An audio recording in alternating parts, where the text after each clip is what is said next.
नमस्ते दोस्तों, क्या हाल है। तारीख आज 14 जनवरी 2026 दिन बुधवार हो गया है। हिंदी तिथि माघ महाकृष्ण पक्ष की एकादशी है और आज पूरा देश मकर संक्रांति के पावन उत्सव में डूबा है। आज सूर्य देव धनु राशि से निकलकर मकर राशि में प्रवेश कर रहे हैं, जिसे उत्तरायण की शुरुआत माना जाता है। आइए बात करते हैं आज के मुख्य समाचार में देश दुनिया की 20 बड़ी खबरों पर नजर डालते हैं।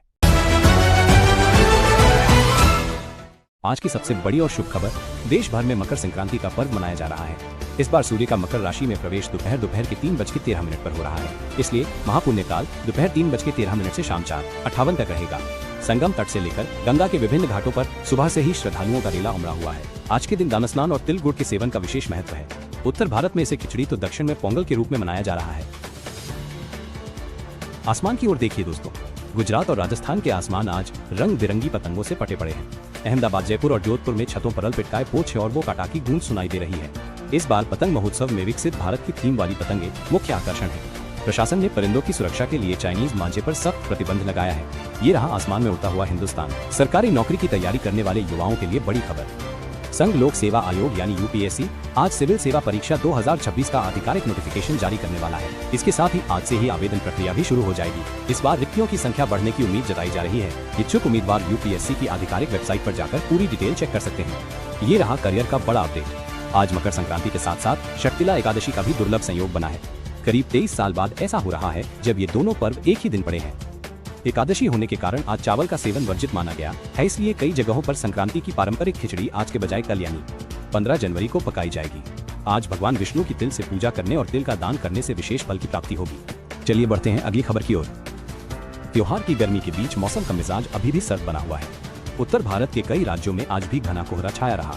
दिल्ली, पंजाब और हरियाणा में विजिबिलिटी 0 होने के कारण 20 से ज्यादा ट्रेनें अपने निर्धारित समय से देरी से चल रही हैं। मौसम विभाग के अनुसार अगले 24 घंटों में पहाड़ों पर बर्फबारी होने से मैदानी इलाकों में ठिठुरन और बढ़ सकती है। ये रहा मौसम का ताजा हाल। अंतर्राष्ट्रीय मंच से बड़ी खबर। वॉशिंगटन में आज भारत और अमेरिका के वाणिज्यिक प्रतिनिधियों के बीच एक उच्च स्तरीय बैठक हो रही है। इस बैठक का मुख्य एजेंडा सेमीकंडक्टर सप्लाई चेन को मजबूत करना और टैरिफ विवादों को सुलझाना है। नए अमेरिकी राजदूत सर्जियो गोर ने संकेत दिया है कि पैक्स सिलिका पहल के तहत भारत को तकनीक के क्षेत्र में बड़ी प्राथमिकता दी जाएगी। रामनगरी अयोध्या में आज गजब का उत्साह है। मकर संक्रांति के अवसर पर लाखों श्रद्धालुओं ने सरयू नदी में डुबकी लगाई। राम मंदिर में आज रामलला को विशेष रूप से स्वर्ण वर्क वाले पीतांबर वस्त्र पहनाए गए हैं और उन्हें तिल गुड़ के व्यंजनों का विशेष भोग लगाया गया है। ट्रस्ट ने श्रद्धालुओं के लिए खिचड़ी प्रसाद का भी व्यापक इंतजाम किया है। अगर आप आज बैंक जाने की सोच रहे हैं तो ये खबर आपके लिए है। मकर संक्रांति, पोंगल और माघ बिहू के चलते आज गुजरात, महाराष्ट्र, कर्नाटक, तमिलनाडु और असम समेत 15 राज्यों में बैंक बंद है। हालांकि ऑनलाइन ट्रांजैक्शन और एटीएम सेवाएं पूरी तरह चालू हैं। लंबी छुट्टी के कारण डिजिटल पेमेंट में भारी उछाल देखा जा रहा है। सऊदी अरब की राजधानी रियाद में चल रहे फ्यूचर मिनरल्स फोरम में भारत ने अपनी मजबूत मौजूदगी दर्ज कराई है। भारतीय प्रतिनिधियों ने आज अफ्रीका और पश्चिम एशिया के देशों के साथ क्रिटिकल मिनरल्स की सप्लाई के लिए बातचीत की। यह समझौता भारत के इलेक्ट्रिक व्हीकल एमिशन और लिथियम की कमी को पूरा करने के लिए संजीवनी साबित होगा। टेक दिग्गज एलन मस्क एक बार फिर चर्चा में है। ईरान में चल रहे इंटरनेट ब्लैकआउट के बीच मस्क ने घोषणा की है कि स्टारलिंक के सैटेलाइट अब ईरान के ऊपर सक्रिय है। इससे वहां के प्रदर्शनकारियों को बिना सेंसरशिप के इंटरनेट मिल सकेगा। हालांकि ईरान सरकार ने इसे अपनी संप्रभुता का उल्लंघन बताते हुए कड़ी आपत्ति जताई है। चलिए बढ़ते हैं अगली खबर की ओर। निवेशकों के लिए आज का दिन मिला जुला रहा। मकर संक्रांति के त्योहार के कारण घरेलू बाजारों एनएसई और बीएसई में ट्रेडिंग वॉल्यूम काफी कम देखा गया। बाजार में आज कोई बड़ी हलचल नहीं हुई और सेंसेक्स निफ्टी लगभग अपने पुराने स्तरों पर ही टिके रहे। हालांकि तंग उत्सव और त्योहारों के सीजन के बीच शुगर और रिन्यूएबल एनर्जी सेक्टर के शेयरों में 2 से 3% की तेजी दर्ज की गई। निवेशक अब तक आने वाले महंगाई के आंकड़ों का इंतजार कर रहे हैं। दक्षिण भारत की ओर रुख करें तो आज तमिलनाडु में थाई पोंगल का सबसे मुख्य दिन है। सुबह सुबह मिट्टी के पारंपरिक बर्तनों में नए चावल, ताजे दूध और गुड़ को उबालकर पोंगल पकवान बनाया गया। पोंगल ओ पोंगल के जयकारों के साथ सूर्य देव का आभार व्यक्त किया गया। मदुरै और अलंगल्लोर जैसे इलाकों में कल से शुरू होने वाले विश्व प्रसिद्ध जल्लीकट्टू को लेकर भी तैयारियां अपने अंतिम चरण में हैं। असम में आज माघ बिहू या भोगली बिहू का उत्साह देखते ही बन रहा है। आज सुबह तड़के लोगों ने बांस और पुआल से बनी ऊंची मेजी अलाव को जलाकर अग्निदेव की पूजा की और सर्दियों की विदाई का स्वागत किया। कल रात चले सामूहिक भोज पुरुका के बाद आज लोग एक दूसरे को पारंपरिक पीठा और लड्डू खिलाकर बिहू की बधाई दे रहे हैं। आस्था का अद्भुत संगम। पश्चिम बंगाल के सागर द्वीप पर आज गंगा सागर मेले का सबसे बड़ा दिन है। लाखों श्रद्धालुओं ने कड़ाके की ठंड के बीच आज गंगा और सागर के संगम पर शाही स्नान किया।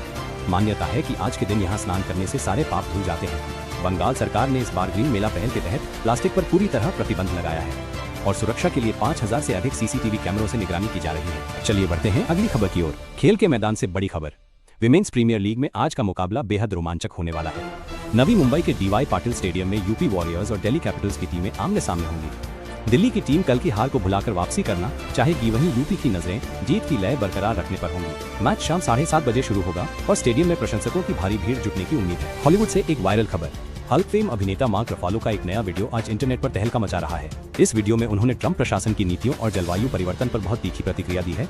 मार्क रफालो अपने बेबाक सामाजिक विचारों के लिए जाने जाते हैं और भारतीय फैंस भी उनके स्टैंड की काफी तारीफ कर रहे हैं। बिहार की राजनीति का बड़ा अपडेट। मुख्यमंत्री नीतीश कुमार कल यानी 15 जनवरी से अपनी राज्यव्यापी समृद्धि यात्रा शुरू करेंगे। आज उनकी टीम और सुरक्षा बलों ने पूरे रूट मैप का फाइनल रिहर्सल किया। इस यात्रा के जरिए नीतीश कुमार सीधे जनता के बीच जाएंगे और अपनी सरकार की 7 निश्चय योजनाओं का फीडबैक लेंगे। विपक्षी दलों ने इसे चुनाव की तैयारी बताया। हैजबा की सरकार इसे विकास की समीक्षा कह रही है।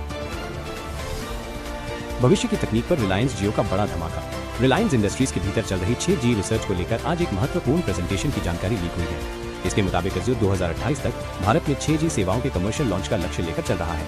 आज की इंटरनल मीटिंग में टेराहर्ट्ज स्पेक्ट्रम और AI इंटीग्रेटेड नेटवर्क पर चर्चा की गई। ये भारत को वैश्विक दूरसंचार मानचित्र पर सबसे आगे ले जा सकता है। बस आज के लिए इतना ही। उम्मीद है आपको ये समाचार उपयोगी लगा होगी। वीडियो पसंद आए तो प्यार से एक लाइक जरूर दें और अपने परिवार दोस्तों तक ये जानकारी पहुंचाने के लिए शेयर करें। आपका साथ और आशीर्वाद ही हमारी प्रेरणा है। कल फिर मिलेंगे नए अपडेट के साथ। तब तक के लिए स्वस्थ रहें, सुरक्षित रहें। जय हिंद।